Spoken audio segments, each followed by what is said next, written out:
Hello students, welcome to the video lecture of pine school Patan.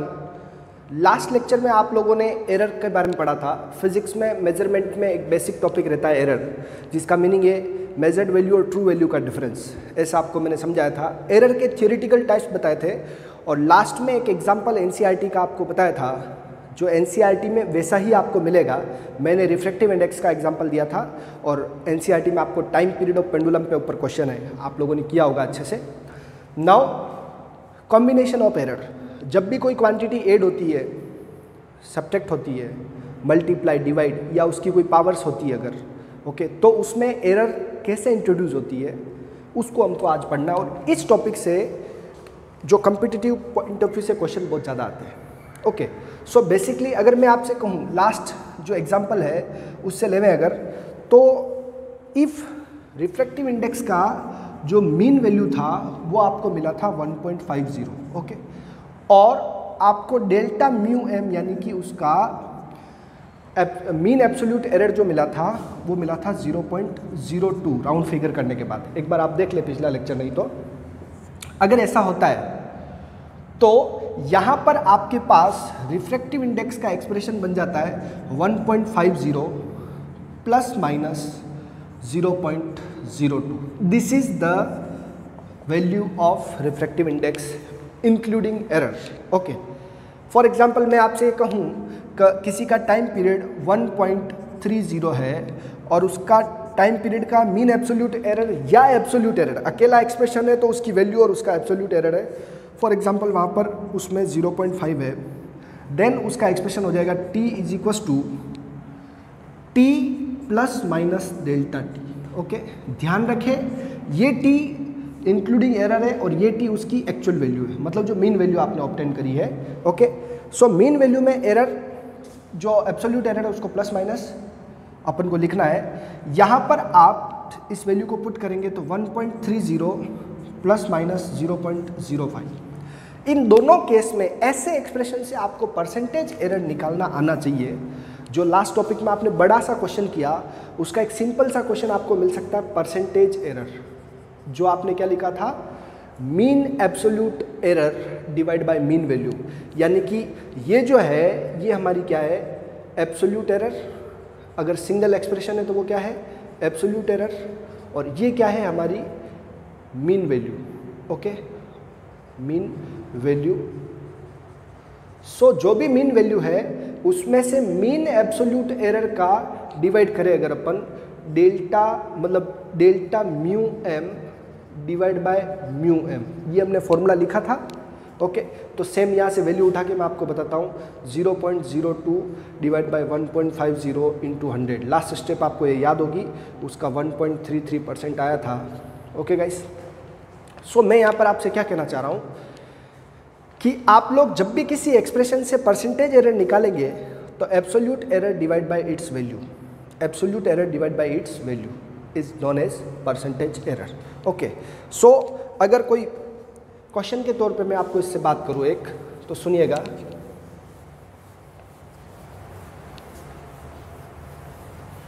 Simple सा question, note down करें इसको कि if resistance of a wire is R is equals to 20 plus minus 0.4 ohm, okay,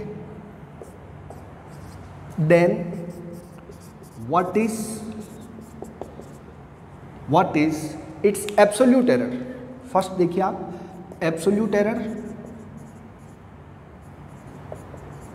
okay, and second क्या है, percentage error. समझ गए आप लोग? सो क्वेश्चन ये है, और जो मैंने आपको अभी बताया उससे आप अगर इत्तेफाक रखते हैं पूरा, तो ये आपका क्या है, आर का जो एक्सप्रेशन बनता है वो R plus minus delta R बनता है। ओके, इसकी जगह आपको लिखा हुआ है R is equal to 20 plus minus 0.4। So it will give you delta R, absolute value यानी कि डेल्टा आर कितना मिल जाएगा आपको, 0.4 ohm. Okay guys, absolute error की वही यूनिट होगी जो उस क्वांटिटी की यूनिट है, और परसेंटेज एरर के लिए आपको क्या करना है, delta R by R multiply by 100। Okay, So we will have percentage error 0.4 divided by 20 multiply by 100. So we will have 5 for the 20. So it will be 2%. कितना परसेंट हो जाएगा गाइस? 2%. कितना सिंपल सा क्वेश्चन है, आपको समझ में आ गया होगा. सो जो भी आपका लास्ट मैंने न्यूमेरिकल लिया था उसको अगर आप टेक्स्ट बुक से देखेंगे, टाइम पीरियड का न्यूमेरिकल एक, तो उसमें आपको आंसर में फाइनली ऐसा एक्सप्रेशन देखने को मिलेगा, t इज इक्वस टू जो भी वैल्यू है प्लस माइनस करके. तो वो उसके एक्सप्रेशन को एरर के कंसेप्ट से लिखने का मेथड है कि एक्चुअल वैल्यू या उसकी मीन वैल्यू में मीन एब्सोल्यूट एरर, अगर एक ही एक्सप्रेशन है तो वो एब्सोल्यूट एरर ही कहलाएगा. ओके, सो आई होप ये क्वेश्चन आपको समझ में आया होगा. Just identify the absolute error and find the percentage error. ये आपका एक एक्सरसाइज हो गया इस तरीके से. अब सुनिएगा अगला क्वेश्चन.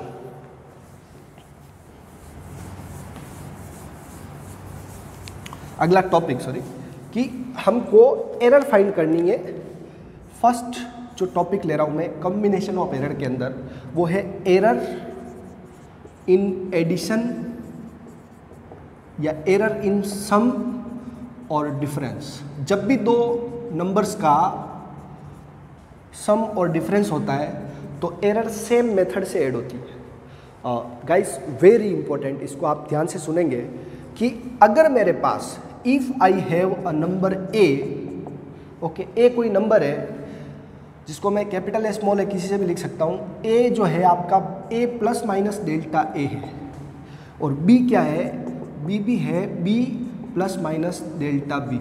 ओके गाइस, अब यहाँ पर ध्यान देंगे आप लोग, डेल्टा ए क्या है, absolute error of A, absolute error of A. Okay, delta B क्या है, absolute error in B. Okay guys, simple सी बात है. देन अगर मेरे पास सम होता है या डिफरेंस होता है, देन z इक्वस टू, अगर a प्लस बी हो यानी कि दोनों को ऐड करना हो तो आप इन दोनों को ऐड कर देंगे. So z will be equals to a plus minus delta a plus b plus minus delta b. Simple सी बात है. इन दोनों को आप लोग ऐड करेंगे तो a प्लस बी साथ में आ जाएगा, plus minus delta a plus delta b. So plus minus common.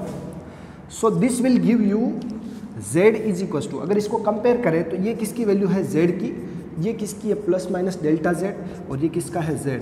सो अगर आप सम करते हैं तो आपको दोनों के जो एक्चुअल वैल्यू है उनको ऐड करना है और एरर को भी क्या करना है, ऐड करना है. आई होप ये आपको क्लियर हुआ होगा. अब मैं इसको डिफरेंस करता हूँ, ठीक है. Then if then for sum की बात हमने कर ली. अब आप इनके एडिशन की बात, डिफरेंस की बात करें. फॉर डिफरेंस, अगर कोई एक ऐसी क्वांटिटी है जो z equals to a minus B से आती है, सिंपल है गाइस, बिल्कुल बेसिक बात करें. फर्स्ट सेकंड क्लास में आपने एडिशन सब्ट्रैक्शन किया तो वहीं से हम लोग पढ़ रहे हैं इसको कि दोनों का एडिशन इस तरीके से होगा कि एरर को भी आपको क्या करना है, ऐड करना है. डेल्टा ए यानी कि ए की एब्सोल्यूट एरर और बी की एब्सोल्यूट एरर को ऐड करना है.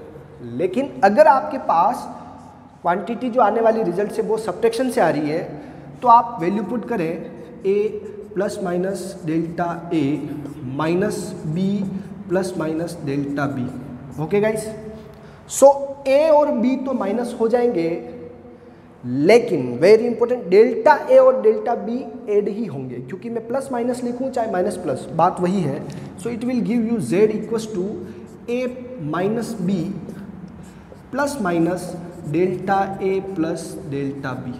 ओके गाइस, सो कतई गलती ना करें इस बात में, सब्ट्रैक्ट करने पर एरर सब्ट्रैक्ट नहीं करनी है, एरर तो हमेशा ऐड ही करनी है. So you will have z is equals to, यहाँ से आपका देखिए z किससे आया, a माइनस बी से, डेल्टा z किससे आया, a प्लस बी से. तो इससे आप इसको कंपेयर करेंगे तो मैं नट शेल में यानी कि समरी के तौर पे एक बात आपको बता रहा हूँ कि वेदर इट इज़ सम और difference, error is always added. Okay, so in sum और difference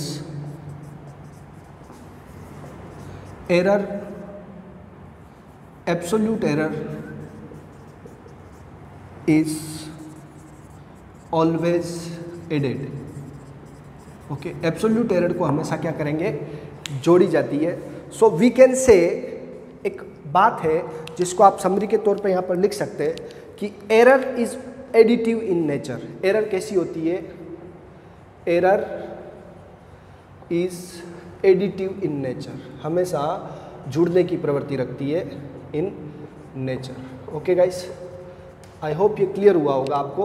error is additive in nature. जब भी आपको सम और डिफरेंस करना है तो एरर को तो हमेशा ऐड ही करना है। ये एक थियोरेटिकल कंसेप्ट है, इसका स्क्रीनशॉट लेके आप लोग नोट बना लें। मैं इस पर 2-3 क्वेश्चन से आपको बहुत प्यारे तरीके से समझा देता हूँ। इसके लिए अपन एनसीईआरटी का ही एक क्वेश्चन ले लेते हैं। रेजिस्टेंस के ऊपर आपको दे रखा है 100 ± 3 ओम और 200 ± 4 ओम। इन दोनों को अगर सीरीज में कनेक्ट किया जाए तो रिजल्टेंट या इक्विवेलेंट रेजिस्टेंस क्या होगी। ओके गाइस, एनसीईआरटी का क्वेश्चन है, आप रीड आउट करें एक बार। एरर का जो टॉपिक खोले उसमें जो पहला एग्जांपल मिलेगा, दूसरा एग्जांपल मिलेगा आपको, वो दोनों एरर सब्ट्रैक्शन के रहेंगे, एरर के एडिशन सब्ट्रैक्शन के। सो गाइस लिखता हूँ मैं, if R1 is equal to 100 ± 3 ohm, okay, and R2 is equal to 200 ± 4 ohm. Okay guys, then what is equivalent resistance of their series combination. इनके series combination की equivalent resistance क्या होगी। Okay guys, so guys देखें इसको, series में आपने 10th class में पढ़ा है कि RS is equal to R1 plus क्या होता है R2। सो इस S को साथ में टांग के ना चले तो equivalent resistance in series R is equal to क्या होता है R1 प्लस R2। सिंपल सी बात है, हमने क्या पढ़ा, एरर को भी ऐड करना है और अगर नॉर्मल एडिशन है तो नंबर को भी ऐड करना है। So this will give you 200 ± 3 और plus 200 ± 4। Okay guys, so you will have 300 ± 7 ohm. Okay guys, now ये तो एनसीईआरटी का problem solve, just a minute. और गाइस कभी भी ये मन में डाउट मत रखिएगा कि बड़े बड़े क्वेश्चंस करने से आपका सिलेक्शन होता है। सिर्फ और सिर्फ एनसीईआरटी आप फॉलो करें, आगे का जो कंटेंट है वो हम आपको करवाएंगे। जहाँ पे भी आपको एक्स्ट्रा चाहिए वो हम लोग प्रोवाइड करते हैं, हम लोग एक्स्ट्रा क्वेश्चन सोल्व करवाते हैं। जो ट्रिकी क्वेश्चन है वो भी हम आपको देंगे, कैसे उसको आप एनसीईआरटी के लॉन्ग मेथड को रिड्यूस करके शॉर्ट में कर सकते हैं वो सब भी बताएंगे। लेकिन आपको टू दी पॉइंट एनसीईआरटी चलना होता है। ओके गाइस, नाउ अब मैं आपसे ये पूछूं कि इसकी परसेंटेज एरर बताइए, तो क्या होना चाहिए आपके पास, परसेंटेज एरर क्या होता है, डेल्टा R/R। ओके गाइस, सो ये हो गया 7/300, क्या हो गया 7/300 × 100। सो यू विल हैव 2.33%। क्या आ गया 2.33%। Okay guys, this is the percentage error अगर आपसे पूछ लिया जाए तो। नाउ नेक्स्ट क्वेश्चन, जिसके जैसा आपको एनसीईआरटी में मिल जाएगा, मैं नॉर्मल वैसा ही सिमिलर पुट करता हूँ, आप इसको नोट कर लें। 2 थर्मोमीटर है जिनकी रीडिंग्स आपको दे रखी है। 2 thermometers are there, 2 thermometers are there, for 2 thermometers readings are, देखिए उसका टेम्परेचर T1 कितना है 25 degree ±0.5 degree Celsius, and T2 कितना है 15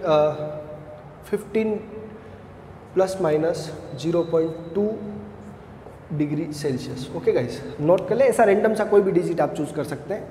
अब आपको फाइंड करना है, find some second difference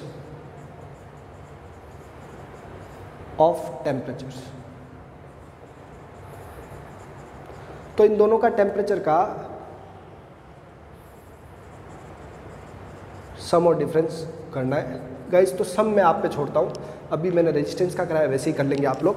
difference पे आ जाते हैं, और देखिए गाइस T1 हम जो T चाह रहे हैं वो क्या है T1 माइनस T2 के इक्वल है। ओके, समझ में आ गई बात। तो मैं अब डायरेक्ट कर रहा हूँ कि टेम्परेचर क्या होगा, हमारा जो फॉर्मूला लिखा था हमने T1 minus T2 plus minus delta T1 plus delta T2, दोनों की एरर को ऐड करना है। So it will give you T1 25 minus 15 और प्लस माइनस 0.5 प्लस 0.2, एरर को ऐड कर लेना है। Okay guys, so it will give you 10 plus minus 0.7 degree Celsius. I hope guys समझ में आया होगा।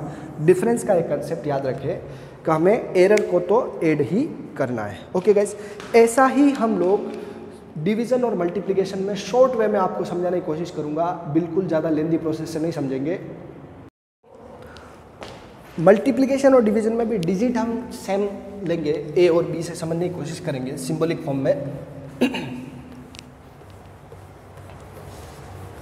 सेकंड पॉइंट जो आपको याद करना वो है एरर इन मल्टीप्लिकेशन और डिवीज़न।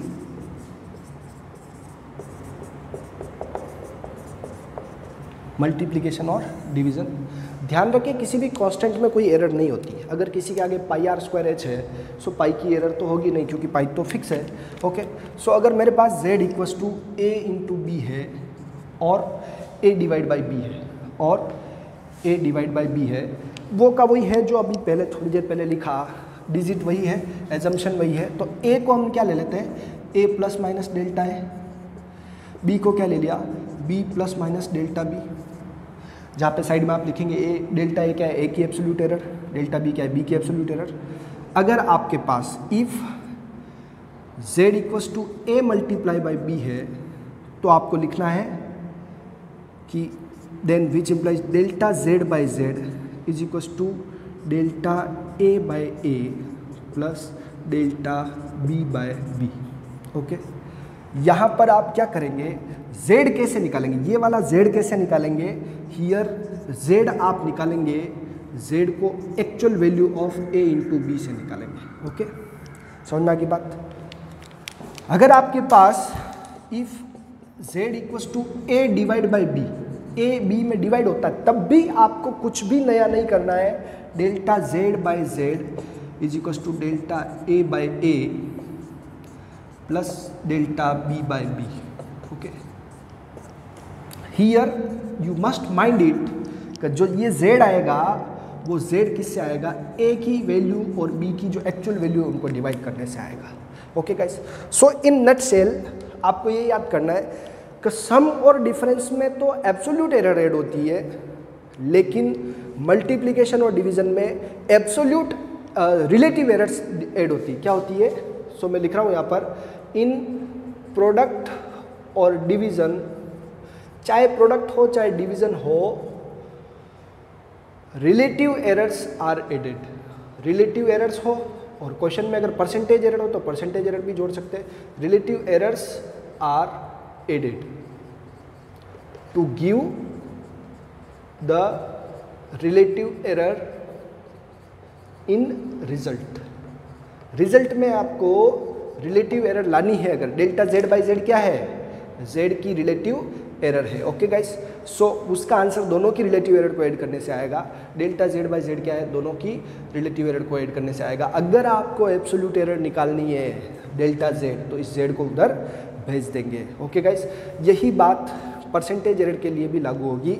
सो मैं यहाँ पे लिख देता हूँ, इससे आपको क्या मिलेगा, इन दोनों का कॉमन फॉर्मूला लिख रहा हूँ कि एब्सोल्यूट एरर चाहिए अगर आपको डेल्टा z, क्या चाहिए, डेल्टा z, तो आप z को इधर मल्टीप्लाई कर दें, delta a by a plus delta b by b। अगर आपका मल्टीप्लिकेशन है तो इस z को a इंटू b से लाना है, और अगर आपका डिवीज़न है तो इस z को a बाई b से लाना है। ओके, नाउ दोनों का परसेंटेज एरर चाहिए तो डेल्टा z बाई जेड, इनका कॉमन लिख देता हूँ मैं, आप दोनों तरफ लिख दीजिएगा। डेल्टा z बाई जेड का percentage error is equals to delta a by a का percentage error plus delta b by b का परसेंटेज एरर। बहुत ही सिंपल वे में मैं इसको एग्जांपल्स के तौर पे आपको समझाऊंगा। गाइस स्क्रीनशॉट ले ले, नोट कर ले, फाड़ू क्वेश्चंस आने वाले हैं इस पर, आपको बिल्कुल सिंपल तरीके से समझाऊंगा मैं, नोट करें इसको, स्क्रीनशॉट ले ले।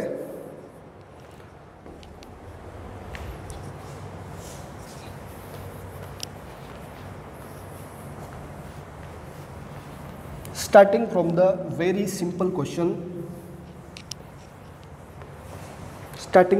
सिंपल क्वेश्चन, आपको लिखना है कि if percentage error in voltage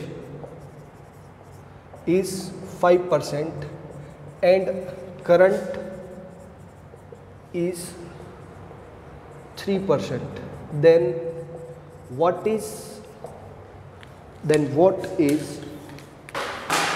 percentage error in resistance में परसेंटेज एरर क्या होगी। ओके गाइस, सो ये आपको V की एरर दे रखी है।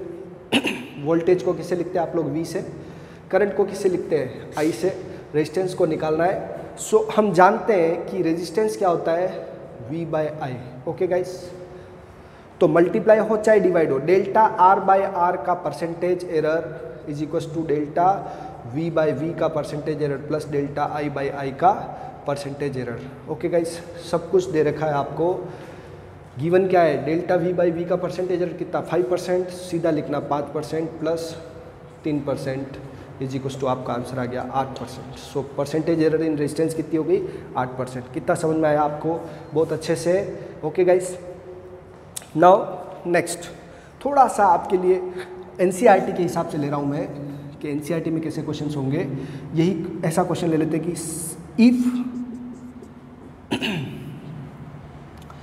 If I is equal to 10 plus minus 0.2 ampere and R is equals to 2 plus minus 0.04 ohm, then what is value of voltage की value क्या होगी with एरर के साथ इसकी वैल्यू क्या होगी। सो गाइस, आपको V का फॉर्मूला निकालना है, V की एक्चुअल वैल्यू प्लस माइनस उसकी एरर। सो इस बार आपको निकालना है V इक्वल्स टू क्या होता है? IR। पढ़ा है आपने by Ohm's law 10th class से। गाइस, पिछली स्टडी का बहुत रोल है इसमें, basic study. By Ohm's law V equals to IR, तो delta V/V is equals to delta I/I प्लस delta R/R। Okay guys, now V को निकाले पहले आप लोग। तो सिंस V इक्वल्स टू, ये V की एक्चुअल I की वैल्यू एक्चुअल वैल्यू कितनी? 10 और इसकी एक्चुअल वैल्यू कितनी? 2। तो V इक्वल्स टू IR, तो हम लिखते हैं I कितना 10 और R कितना 2, तो ये 20 वोल्ट आ गया। कितना आ गया? 20 वोल्ट। इसमें डाल देते हैं, तो डेल्टा V/20।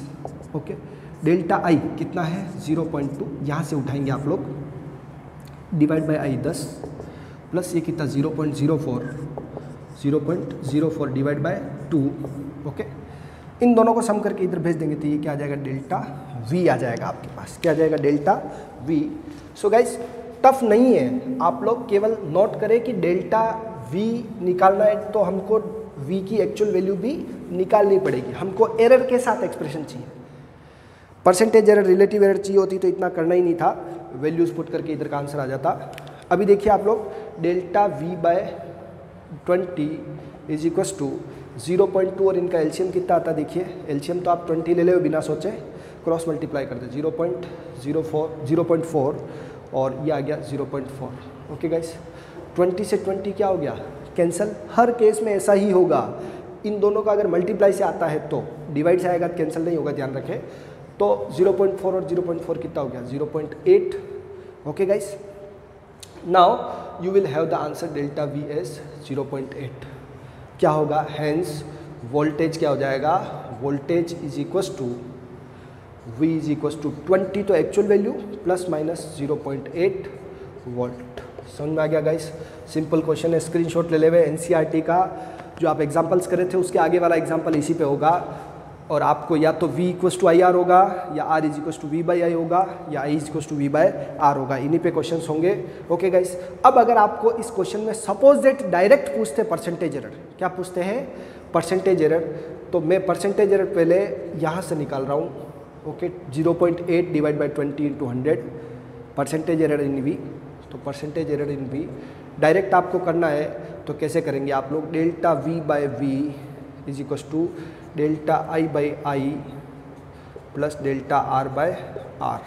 दोनों तरफ किससे मल्टीप्लाई कर देंगे 100 से, तो ये तो बन गया परसेंटेज और ये वैल्यू पुट करके आप आंसर निकाल सकते हैं। आंसर क्या आएगा, इतना ही आएगा 0.8 डिवाइड बाई 20 इंटू 100 के इक्वल ही आने वाला है। सोल्व करेंगे तो सेम आएगा। Okay guys, so percentage error आप खुद से निकालें।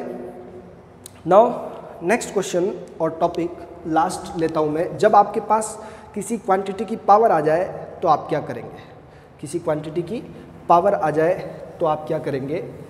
सो पावर को एरर से मल्टीप्लाई कर देना है, पावर को एरर से मल्टीप्लाई कर देना है।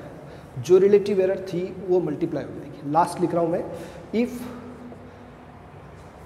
एरर इन पावर्स या एक्सपोनेंट्स ऑफ अ क्वांटिटी,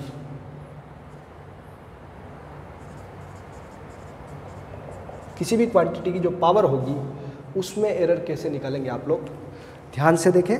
और इफ़ z इक्वल्स टू क्या है, a की पावर तो है m और b की पावर क्या है n, और z इक्वल्स टू a की power m divide by b की पावर n, चाहे ये हो चाहे ये सेम रहेगा, नेगेटिव पावर कभी नहीं लेनी है। So delta z by z is equals to m into delta a by a और n into delta b by b। आपको उसकी एरर को, जो भी उस क्वांटिटी के ऊपर पावर है उसकी रिलेटिव एरर को उससे मल्टीप्लाई कर देना है। ओके, z यहाँ पर जैसा होगा वैसा z निकाल के लाएगा। ज़्यादातर ये क्वेश्चन परसेंटेज एरर पे आएगा। एक शॉर्ट एंड स्वीट सा क्वेश्चन लेते हुए हम लोग इस लेक्चर को समाप्त करते हैं कि क्वेश्चन है कि if mass of a body has error 2% and velocity has error 4%, then what is percentage error in its first momentum and second kinetic energy? Okay guys, बहुत ही क्वेश्चन इंपॉर्टेंट है ये, और ये इस तरह का क्वेश्चन आया हुआ है। सो गाइस ध्यान देंगे आप लोग। सबसे पहले मोमेंटम आप पे छोड़ता हूँ मैं। मोमेंटम को P से लिखते हैं और P का फॉर्मूला mv होता है। क्या होता है, तो ये पावर का क्वेश्चन नहीं है, ये मास इंटू वेलोसिटी मल्टीप्लाई का क्वेश्चन है। तो इनकी जो परसेंटेज एरर है, यहाँ पर आप चाहे तो डेल्टा z बाई जेड का percentage is equal to m delta a by a plus इसका percentage error plus n delta b by b का परसेंटेज एरर। जब इनकी परसेंटेज एरर गिवन हो तो उनको सम करके भी आप आंसर ला सकते हैं। तो दोनों का मल्टीप्लाई है तो मैं इसको लिखता हूँ डेल्टा p बाई p का परसेंटेज एरर क्या हो जाएगा, m का परसेंटेज एरर कितना 2% प्लस v का परसेंटेज एरर कितना 4%। सो you will have the answer is 6% error आया किसमें, आपका डेल्टा p बाई p में। सिंपल सा क्वेश्चन, 2 लाइन भी आपको नहीं लिखनी है। एग्जाम में आपको 1 मिनट के अप्रोक्स टाइम मिलता है, यहाँ पर 10 सेकंड भी आपको नहीं लगेंगे समझने में। Now kinetic energy, kinetic energy का फॉर्मूला क्या होता है, काइनेटिक एनर्जी का formula K is equals to half mv²। Okay guys, zoom कर ले इसको। अब m पर तो कोई पावर नहीं है लेकिन v पर पावर है। ओके, v पर पावर कितनी है 2 है, तो ये जो यहाँ पे लिखा था मैंने उससे आप इसको फाइंड कर सकते हैं। काइनेटिक एनर्जी को मैं अगर लिखता हूँ डेल्टा k बाई k का परसेंटेज एरर, तो ये हो गया आपका 1/2 में कोई एरर नहीं होगी। ये बच्चों से गलती हो जाती है कई बार कि 1/2 को इंक्लूड कर देंगे। हम डेल्टा m बाई m का percentage error plus 2 into delta v by v का परसेंटेज एरर लिखेंगे। ओके गाइस, समझ गए आप लोग। सो ध्यान रखें कि बीच में प्लस रहेगा। अब आप डेल्टा m बाई m का एरर तो कितना 2% प्लस, और डेल्टा v बाई v यानी वेलोसिटी का एरर कितना है 2 into 4%। So it will give you the 10%, 2 4 8, 8 और 2 10%. So kinetic energy का परसेंटेज एरर कितना आ गया। Guys there are lots of questions, मैं नेक्स्ट लेक्चर में लेके आऊँगा। जितने भी कंपटीशन में क्वेश्चंस आया है इस टॉपिक पर, I will bring you in the next lecture. तब तक आप इस कंसेप्ट को पढ़िए। जो भी है एडिशन सब्ट्रैक्शन में एरर ऐड होती है, मल्टीप्लिकेशन डिवीजन में उनकी रिलेटिव एरर ऐड होती है या परसेंटेज एरर ऐड होती है, तो रिजल्टेंट की एरर मिलती है। और लास्ट पावर जो होती है, तो पावर की जितनी ऊपर पावर लिखी हुई है उस क्वांटिटी की फ्रैक्शनल एरर से या रिलेटिव एरर से वो मल्टीप्लाई होके फिर ऐड होके हमारा आंसर आएगा। गाइस मिलते हैं नेक्स्ट लेक्चर में। Bye bye, enjoy yourself.